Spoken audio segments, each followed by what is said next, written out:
Good morning guys, and welcome back. This is week 4 of a diary of a first-time property developer, and on this week's episode, are we going to say episode?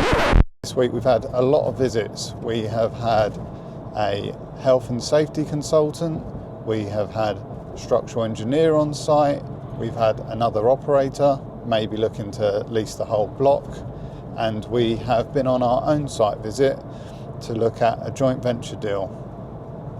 Monday we had the health and safety consultant, and basically we just want to make sure that everything is fully in place for the build stage. Convert it into the 7-flat residential building. So we want to follow obviously all the safety rules first. So we need some preparation, so that's why you're here, basically, to guide us to where we need to be, basically. So everyone's happy, there is no issues for the customer, for ourselves. Everyone's working safe under the safety requirement. Here it's gonna be a bit more, well, it's a bigger project, and yeah, we need to basically follow the guidance, what needs to be in here. So we're planning to basically bring, basically welfare unit. Yep. Where we're gonna connect like a hot water, toilets, electricity, obviously, and stuff like that. So we have everything on site for you guys. It's got to be hot and cold water, but yeah. So that's the thing. Well, no shower, but no. Hot and cold. Yeah. Water, drinking water, toilet, CDM. Yeah. On that side of the welfare. Skip. Yes. It's just like that size at the moment. Because we have light stuff.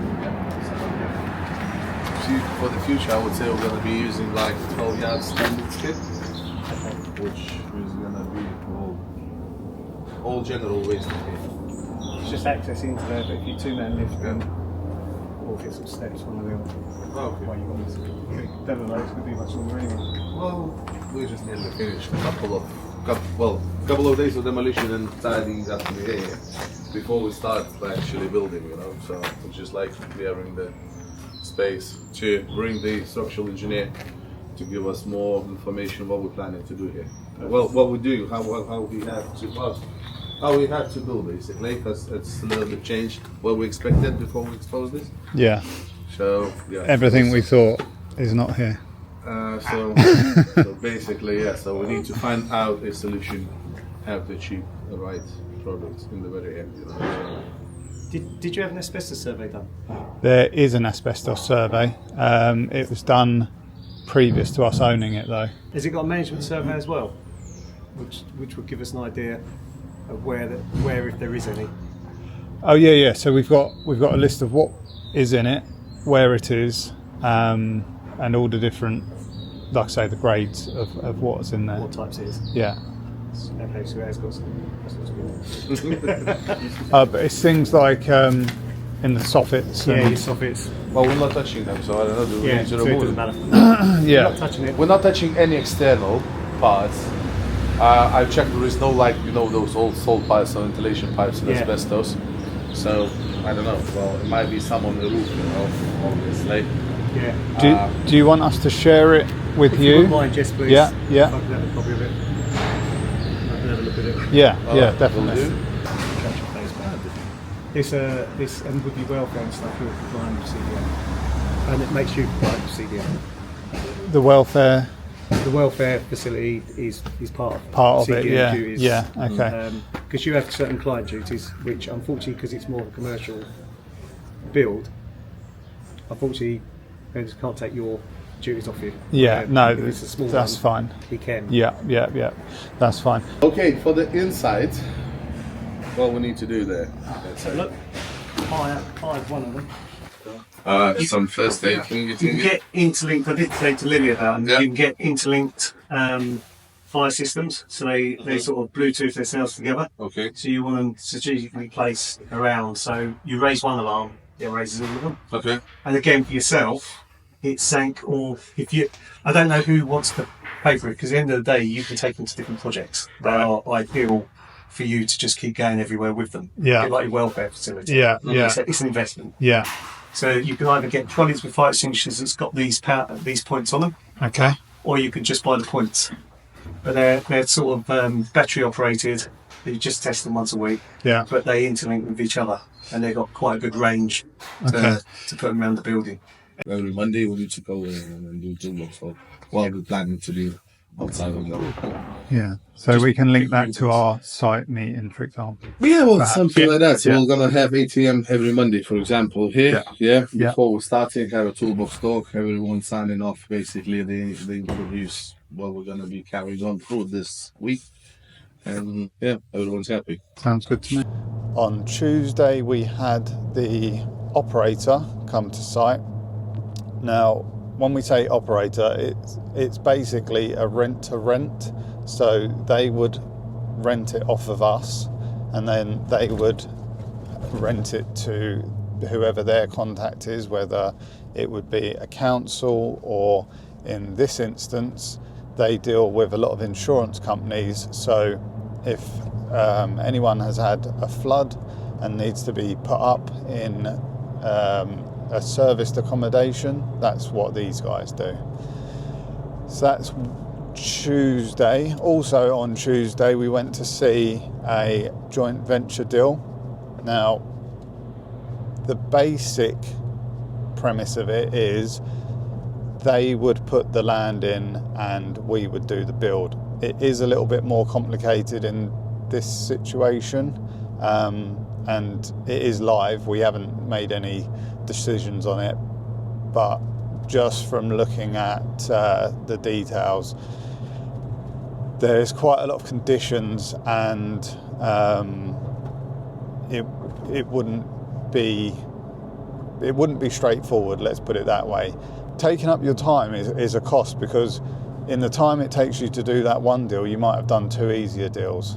And when I say easier, I know that we haven't got a crystal ball, but in terms of if you've got 3 pages of conditions and you can't start until all the conditions are ticked off, then I would put that in a not so easy deal pile. Right. Where do you want to start, I guess? Okay, just have an overall picture of the building itself.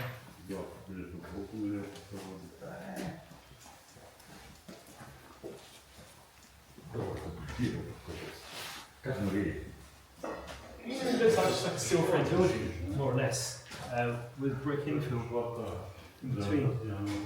And these pillars here, they're just a cavity pillar, is it? Yeah, this is going on 40 blocks, cavity and bricks. Yeah.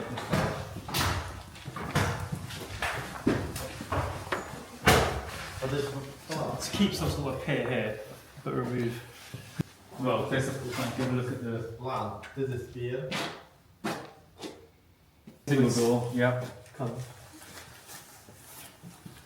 Now existing here is what It's over here, isn't it? Yeah. Exactly, yeah. So you're going to remove that and leave something there for the beam. Depending on the solution, it could come out, right? Yeah, you can call it a column, but you know, over here, right, you've got the thickening here in the brickwork. Yeah. But over here, it's just sitting on the wall, and the wall's acting. You know, it's not just an isolated bit of brickwork doing the work. It's the wall entirely that's supporting the beam. You know, so it can't. It's not a case of just Knocking out that part. It's leaving that little bit. Yeah. You see what I mean? It's not as.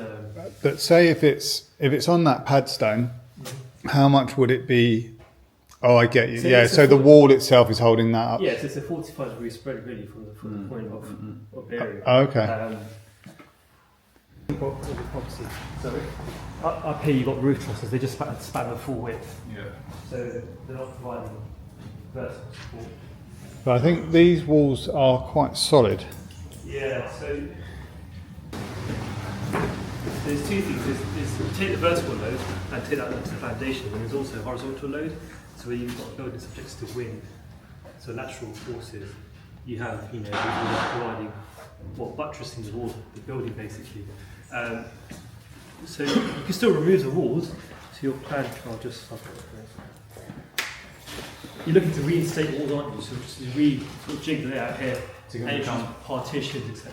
Yeah, for the studios basically. But I think that's all just stud work. Yeah. So I don't know. Utilise that as part of the buttressing. Cool. So that brings us on to Thursday. I've spoke about my small dog on here before and her leg problem. So on Wednesday we got a phone call saying that she could be seen by the super vet at Fitzpatrick's. And so Thursday she was in having surgery. Unfortunately we had to leave her there overnight, so I came back, and on Thursday with the grab lorry we went to try and lift a engine out for one of our neighbours down the yard. Today we're doing a tank a little bit different. One of our neighbours has asked if we could lift this up for him, lift the engine out of this one. I think it's going in one of these ones.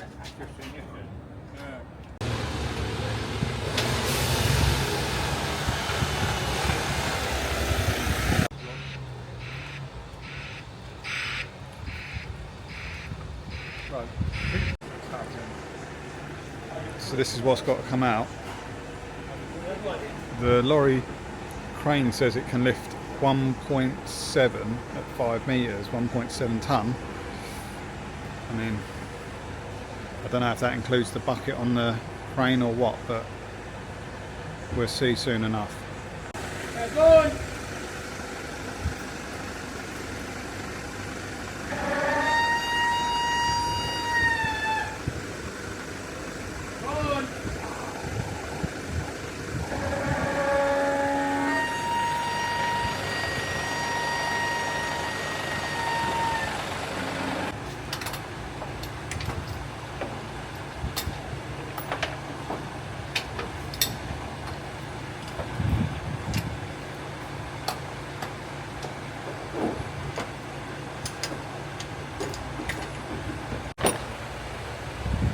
Is there anything else holding it in, or you don't know? No, it's just the sitting on the mount now. So I've got like we've left just 2 bolts either side. You know, I'll whiz them off as soon as he takes the string. Got ya. Right, take the slack out, Paul.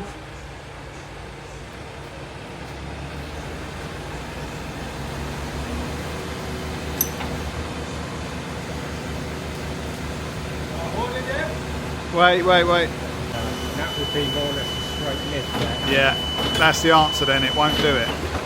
So if you ever need to lift a 500 horsepower engine out of a Volvo, don't use a grab lorry. Friday was just a complete and utter write-off really in terms of actual work. So me and Amit went through the deal that I was telling you about, the joint venture. We've sent some questions back to them, but that was pretty much all I could do on Friday, and then we had to go and pick the small dog back up. And that leads us on to Saturday. Saturday was more of the same, to be honest. She's had a TPLO surgery, and that's basically a knee surgery. It means that she can put very limited weight on it, so me and my other half have just been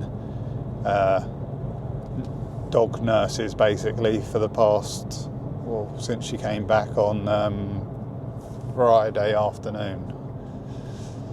But now it's Sunday and I'm just going to head to the building because the structural engineer, when he came, he was coming to look at, we needed to take the walls out, which I've shown you previously, and I will probably insert something here. So we needed to take the walls out, and the structural engineer has turned up and he's going to give us a plan to do that. What he has asked for is some trial holes to be dug, if that's the right word, and that's just to see the thickness of the floor, and for a couple of reasons. One reason being we will know what we'll have to do with the post that would support the floor where the walls are coming out. Also, we're having some stairs from the ground floor to the first floor for the duplex, and again we'll need to know what is the makeup of the floor.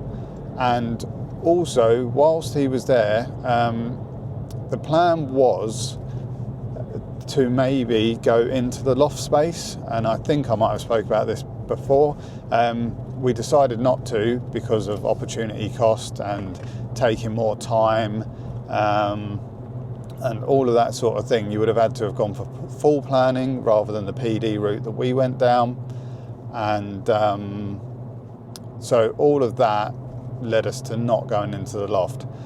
But what we're thinking is, whilst we've got the building stripped out, it might be worth shoring the building up to take extra weight upstairs. So if we dig down and we find, you know, strong concrete, thick concrete floors and footings and stuff, then that's great. If not, then we might put some more posts in while we got the building stripped out and document it all, so that if later down the line we want to put a loft extension on, or we want to put another floor upstairs, then with the documentation that we have done, we should be able to do that and prove that the structure can take it. Hey guys, so it's Sunday and I've made it to site. We have had the structural engineer here, like I was saying. So we're currently standing downstairs in the duplex, and we will need to make a hole in there for the stairs. So that was part of the structural engineer's job, to come and have a look at that for us. And as part of that, he has asked us to dig some trial holes into the floor, which I'm going to show you in a minute, just to give us an idea of how thick the concrete is underfoot, and if there's any foundations for the walls that are coming out and bits and pieces. So I will show you that now. So as you can see by the amount of spoil that's come out, the holes are fairly deep. So this is the post that's in the centre of the room, and as you can see, it's got a nice thick footing that it sits on.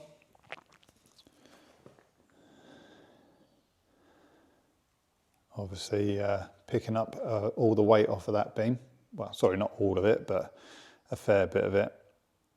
And it comes back down through those piers on the side. As for the wall, this is the wall that needs to come out. And I think I've counted correctly to say that goes through the concrete, and then I think it is 9 or 10 courses down. Again, concrete is thick, that floor is thick, and then there is another footing for the wall down there as well. So I think the structural engineer is going to be quite pleased with that, because to me that looks quite substantial,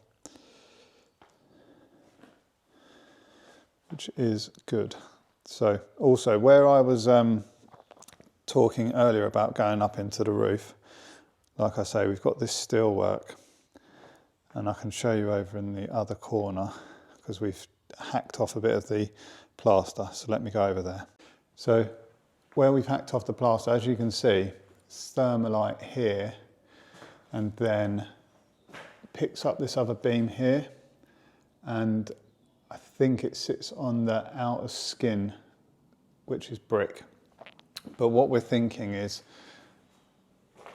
this is all fine. I mean, what we're actually going to do at a minimum is remove some of the blocks from underneath and brick it up. But when something is existing, it's fine to leave it as long as you're not adding weight, and as long as there's no visible damage as there is there. But if we were to go upstairs, the structural engineer is saying what we might want to do is we might want to put another steel in these columns instead of the pier. So that is an option that we're going to look at. So you've got them over there, and we'll have a few more throughout the building. So that is something that we're going to look at, and that is partly, again, why we dug the middle column. We dug down just to see how well that was supported underneath. All right, guys, so that's another Flying Sunday visit done. If there's anything that you guys would like me to cover in more depth, or standalone videos, or just questions in general, please put them in the comments and I will do my best to answer them.